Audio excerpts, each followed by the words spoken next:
Si tu le veux, tu peux me purifier. 2 mots, si tu le veux. Le lépreux ne dit pas « tu vas me guérir ». Il ne présuppose pas la réponse. Il fait confiance à la personne. Et c'est peut-être la prière la plus juste qui soit. Le temple brûle.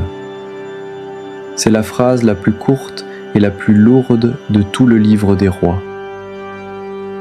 La maison du Seigneur, l'endroit où Dieu habitait au milieu de son peuple depuis Salomon, en cendres. Et Sédécias, ses fils tués devant lui, puis on lui crève les yeux, la dernière image qu'il voit dans sa vie, la mort de ses enfants, puis les ténèbres pour toujours. Où est Dieu dans ce tableau ? C'est la question que l'exil pose et que le psaume pose en creux. Au bord des fleuves de Babylone, nous étions assis et nous pleurions.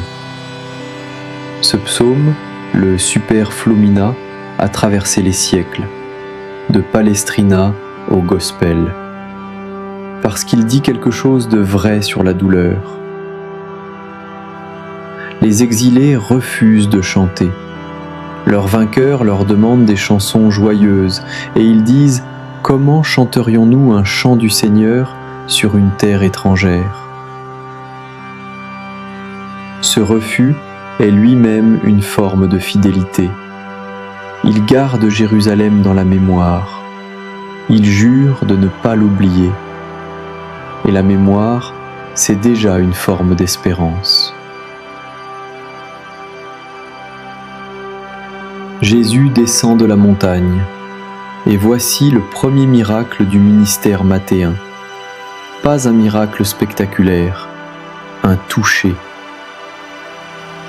Un lépreux s'approche. En Israël, le lépreux est un exilé intérieur, exclu de la communauté, du temple, de tout contact humain. Il se prosterne et dit « Si tu le veux, tu peux ». 2 affirmations.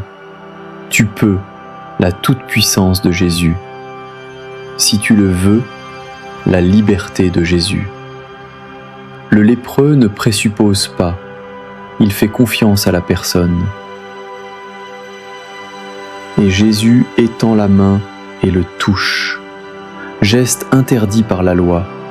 Toucher un lépreux rendait impur. Mais ici, c'est l'inverse. La pureté passe de Jésus au lépreux. La sainteté est contagieuse.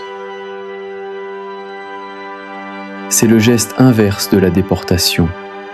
Non pas arraché de la présence divine, ramené à elle. Le temple a brûlé, mais Jésus descend, touche, purifie. La présence de Dieu n'est plus dans un bâtiment. Elle est dans ce geste.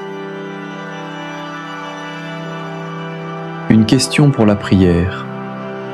Est-ce que je peux dire à Jésus, pour ce qui me pèse en ce moment, si tu le veux?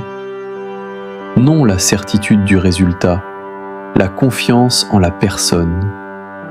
C'est peut-être là que commence la vraie prière.